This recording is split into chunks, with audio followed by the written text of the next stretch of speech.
Hey YouTube, FS Physicus here. Good to be back with you again today. What we're going to be doing today is we're going to be showing you how to check headspace between the bolt carrier group and the barrel of my 300 Blackout AR pistol. Okay.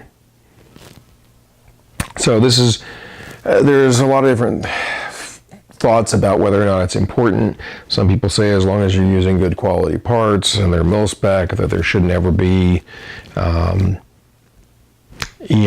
issue with headspace. However, I think, especially in the case where you've got parts that are apart before you assemble a firearm, I think it's definitely something that you want to do.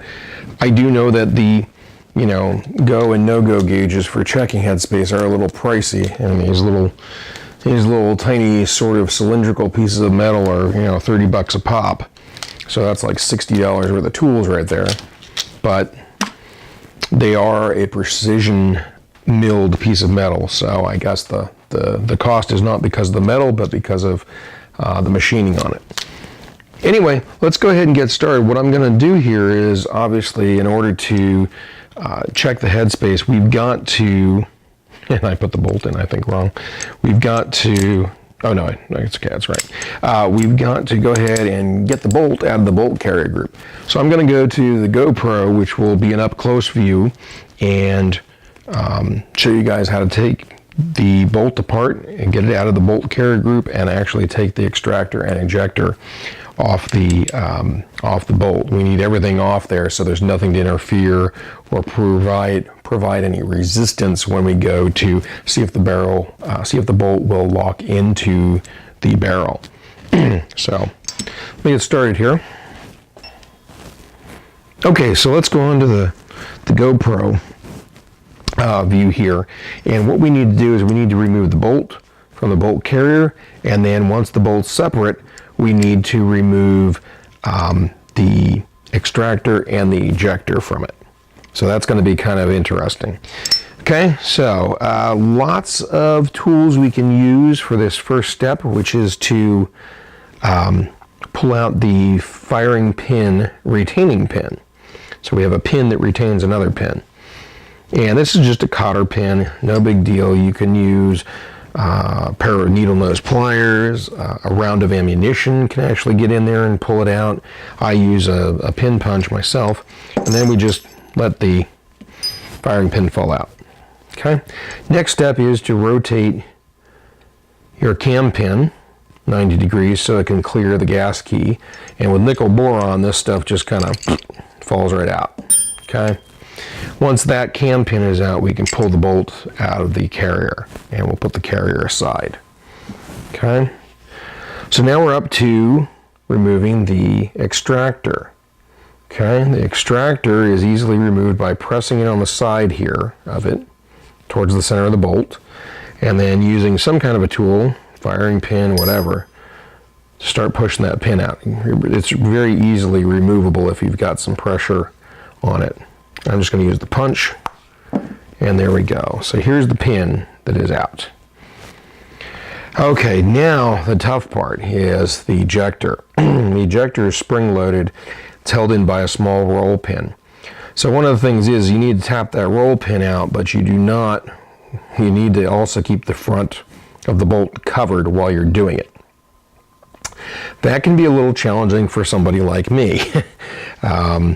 So there are tools and jigs that are used to compress, the ejector. And I'll show you. So it's spring-loaded. Oof. It is spring-loaded and can be pushed in. And obviously, when it's pushed in, it's easier to get the roll pin out. However, it doesn't need to be pushed in. We're not going to do that. What we're going to do is we're going to use a makeshift technique to cover the end of the bolt and then tap the roll pin out. So what's the makeshift technique that I use? Well, it's a C-clamp. Okay. So what I can do here is I can get my bolt in this C-clamp in such a way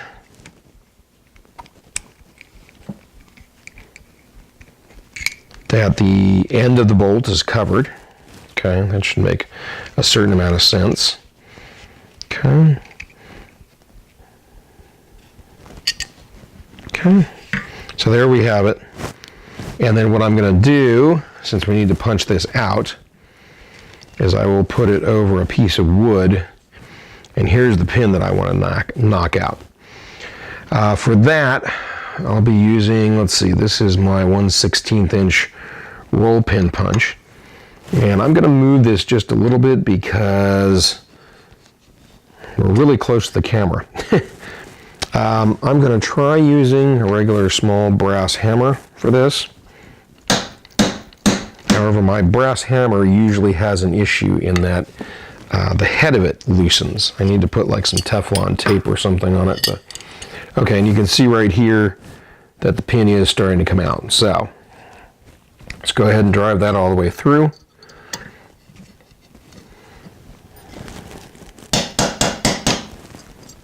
Okay, and what we do is we'll drive it all the way through, and we will leave the roll pin punch in there. Oh, there went the roll pin. It's okay, I got it. Okay. And we'll leave the punch in here so that when we undo the clamp, sorry, I got to go off camera for this, but when we undo the clamp, we are still holding the ejector in. Okay. Now, I'll cover this with my finger, pull the punch out, and here you go. There is the ejector and its spring. Okay, there's the spring. Okay, so now with the bolt face clean, we can actually go ahead and look at checking the headspace. So I'm going to move all the small parts off to the side here. Okay, just move those off to the side. Going to get out my gauges. Now, we've got a go and a no-go gauge. Okay, the green one is the go gauge. And of course, you can see it says, maybe you can't, but it's etched there and it says 300 AAC. The green one is the go. The red one is the no-go. Okay, so what the process is that we take the go gauge and the barrel. I'm going to insert the go gauge into the barrel. Okay, you can see the feed ramps. Oops, sorry. You can see the feed ramps here. Let me adjust the camera view just a bit. Okay, yeah, no, wonderful shot of my gut, right? But here you go. Okay, so you can see that the gauge is in there. Make sure it's in. Here are the feed ramps down at the bottom, and then you can see the lugs. So what we want to do is we want to take the bolt, and we want to, this is about, it's not really so important if you have it lined up the way it would be, but I do have the extractor over on this side where the ejection port would be. So you push this in, you get the lugs and the grooves lined up, and then once you push it all the way in, you see if you can turn it. Okay, and I can. This is the go gauge, so this should allow it to go into battery to turn those locking lugs with the go gauge in it. Okay, next one is the no-go gauge. Okay, it says no-go 300 AAC blackout. So again, we put that into the barrel, make sure it's in there good. Here the feed ramps are at the bottom. Extractor is over on this side where the ejection port would be. We put this in again, make sure that the lugs and the grooves are engaged. We push it all the way in, and we try and turn it to go into battery to lock those lugs. And guess what? It won't turn. Okay, so that means that the headspace is correct. I've checked both the no-go and the go condition.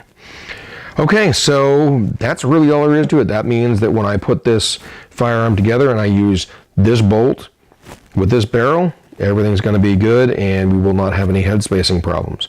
So now I got to get this darn thing back together. Let's start with that. Let's see about doing the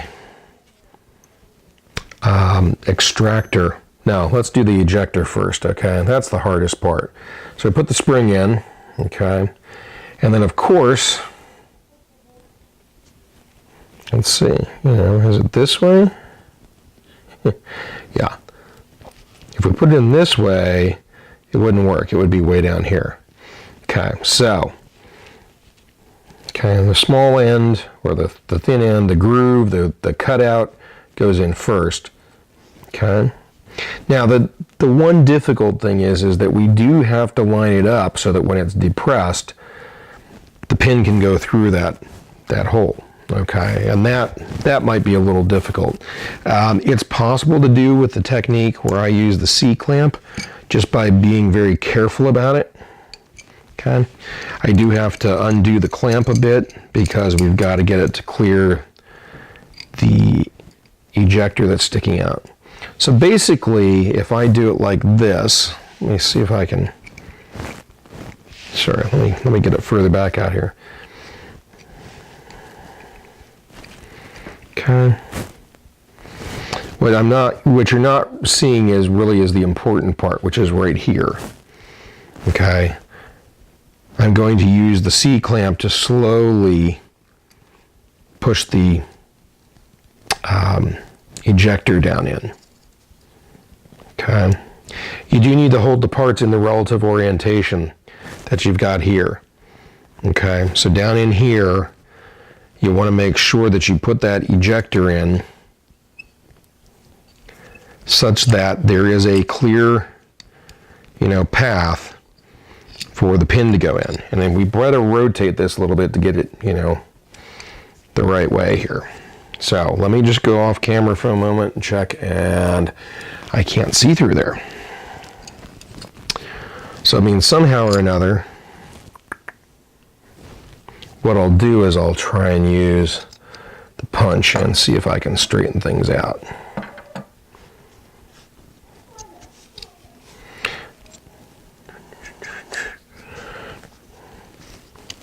This is one of those fun parts. Now let's see. I know it went in further.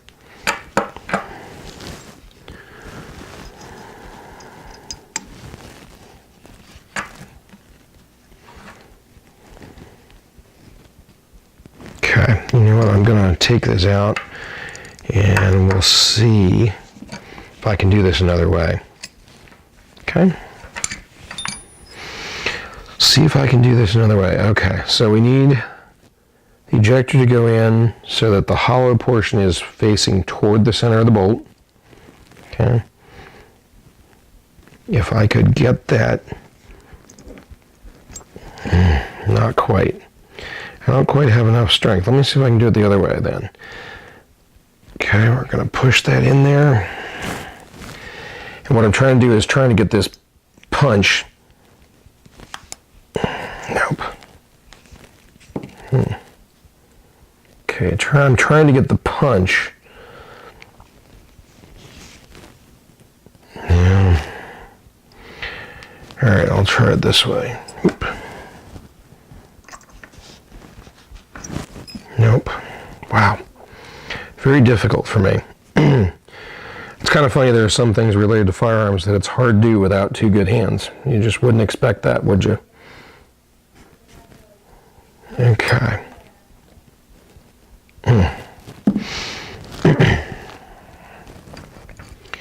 Okay, let's see if I can push that against there. The problem seems to be is that the spring isn't compressing enough. And I'm not sure why that would be. Let me just make sure that there's no other junk in here. Okay. Now, let's try that again. Here we go. Okay.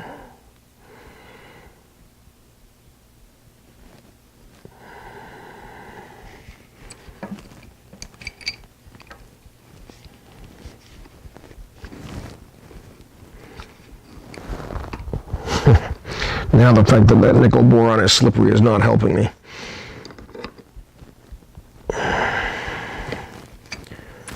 Nope, can't seem to get it. Okay, well, we are burning a lot of time here trying to get this done. Let me just see.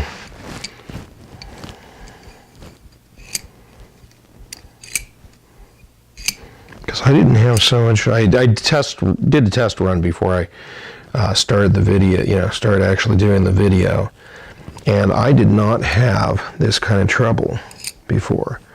So let me just see if I can get the punch through there. No, I can't. And that's kind of concerning because, oh, actually, I'm not sure what the deal is. I do see light through there. So let me try it again. Oh, here we go.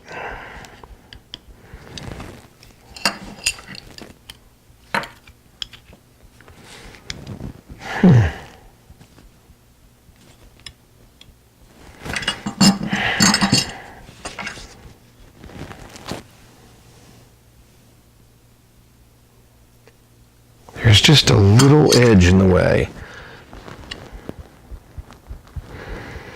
So now, unless you get something else to push it down a little further, there's no way that would work.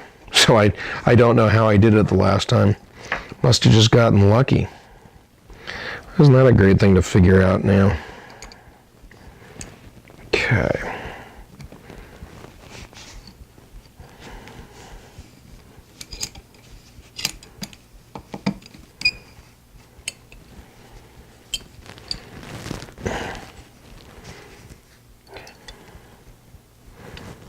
Got anything? Nope.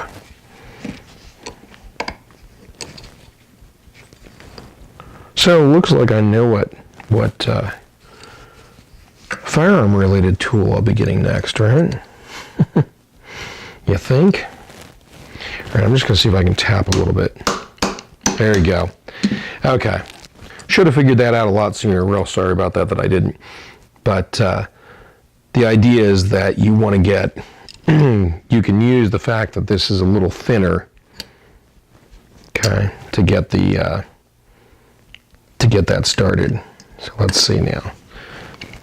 The thing that's going to make that tough is now I got to get that roll pin in. I'll be using a roll pin starter punch, but if we don't have a good taper on the end of the roll pin, it could very easily hang up on that lip. So let's see what's going on here.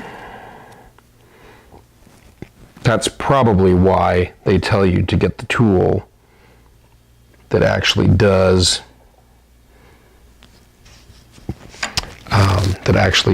the presses the ejector in there. So anyway, just so you know, this is a roll pin starter punch. Lets you get the roll pin into a hole and start it. Okay. And then we'll go back to, actually, you know what I'm going to use? I'm going to use a larger pin punch for the moment. Okay. Just going to use a larger pin punch and tap that in. Okay, yeah, the head of my brass hammer keeps coming undone. Okay, now that we're almost down there, just tap, tap, tap a little bit to make sure it's flush. I'm going to take the bolt out of this C-clamp. Okay. Just checking back here to make sure that, no worse for wear there. All right. So what we're looking at real quickly is the depth of the pin, and you can see that the pin is pretty far down on this side, and it's not on that side. So we're just going to give it a couple more taps. Okay, and try and knock it down a little bit. Okay, that looks flush. And what you can do is you can feel along here, so you don't feel anything sticking out. All right, that's good. Whew, what a relief. Okay, so now we're going to see about putting the extractor back on. That just sits in there. Oh, and something that's worth seeing while we've got this apart is that inside the bolt, this is where your firing pin goes. Okay, you see that? So that's the firing pin. Okay, so take the firing pin out. Let's get the extractor back on. Again, we just need to hold a little pressure there And when that pressure is held, the pin goes in like Flynn, right? Again, we just try to make sure it's flush on both sides. Okay, so we've got our ejector and our extractor back in. We want to put it back into the bolt. Couple of ways to do this. First of all, if you're looking at the face of the bolt, you just remember that, you know, the ejector's on this side, the extractor's on the side where the ejection port would be. Or you can look on the bolt itself. Okay, the bolt has a nice clean hole cut here. On this side it has a couple of indentations ground out of it or machined out of it. That's the side, that is not the side the pin goes in. So this is up, you know, the gas key is up, and we put that in this way. Okay, and then down in here. Okay guys, I gotta apologize. I don't know what keeps happening, but somehow my cell phone keeps losing the connection to the GoPro, and I know the GoPro is still recording and I could probably keep filming, but it's real hard for me to make sure what you're seeing. So again, let's recap. Bolt, okay, looking at the bolt. The hole with the kind of indentations, okay, the hole with the indentations on the side, that's the bottom, okay? And of course the gas key is at the top of the bolt carrier. So the hole that's nice and clean without the indentations at the front and rear goes up. So does the gas key. So we put that in like this. Okay.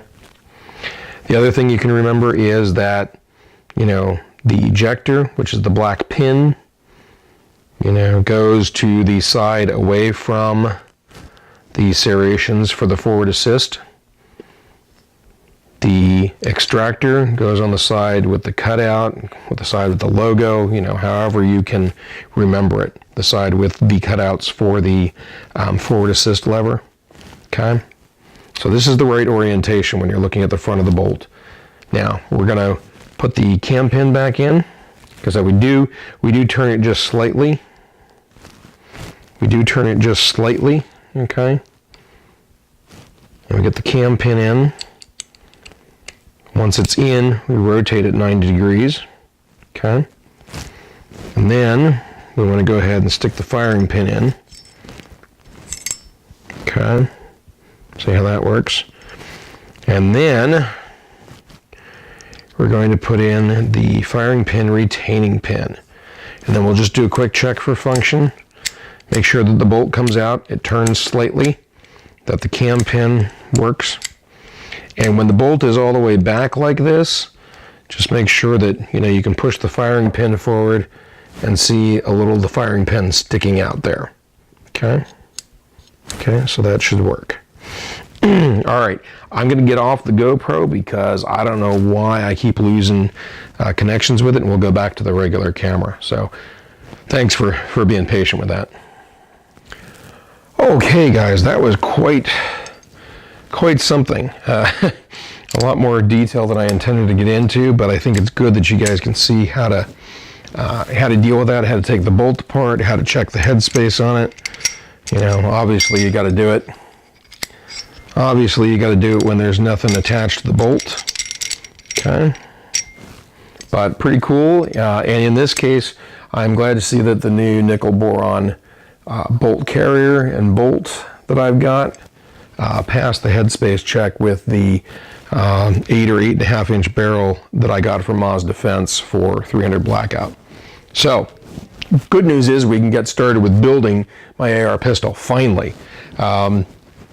Also, like I said, I hope this is useful information for you guys who maybe don't know how to headspace or don't know really what it means or how you would go ahead and do it. I'm going to get my other AR, my rifle, down here, and we're going to do a headspace check on that. It's chambered in 5.56. The thing that'll be different with that is that that rifle was never headspaced, has never been headspaced yet. And you might think that's risky. Maybe it is. What I decided to do was, because it's chambered in 5.56, was I have only shot Remington 223 through it. I figured that the lower pressures from that round would probably be safer.